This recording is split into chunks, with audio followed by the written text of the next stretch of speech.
哦，原來係咁。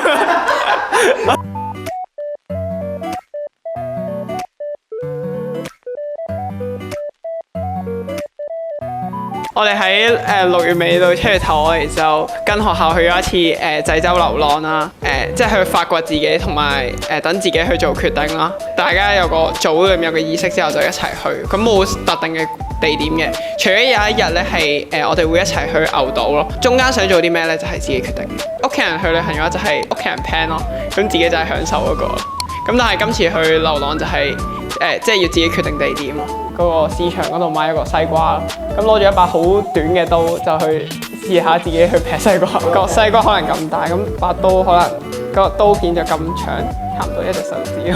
跟住刀片隔開佢，隔開個西瓜皮，跟住如果隔唔開就用手咯。我個手機咧就喺食飯途中留低咗，好開心有一個導師咧就陪我特登留低咁樣行翻去個餐廳揾翻部手機咯。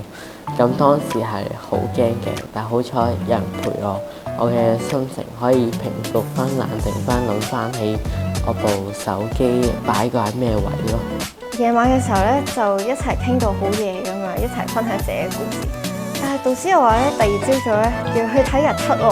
咁夜瞓，聽朝要咁早起身，不如唔好去啦。最後咧，我都係決定咗去嘅，因為我係好中意大自然啦。咁我又知道嗰度其實好靚，如果唔去嘅話，我相信我自己係一定會好後悔。有一次去牛島嘅雪糕店啦，個老闆我就同佢講馬斯4咗，佢就好開心啦。佢哋就送咗我哋組5杯雪糕，同佢哋溝通，講啲令佢哋開心嘅事，會令自己都開心啲，同埋會影響到其他人嘅。我去流浪嘅時候就係頭2日都係我帶隊啦，小組嘅人都冇乜意見咯。我首先提出意見咯，咁等大家都有個方向先，聚集意見先再行動咯。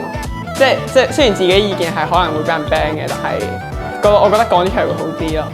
佢哋開始唔再驚係第一個出嚟改變咯，啲意見聚合埋先可以，成個團隊先可以正常運作。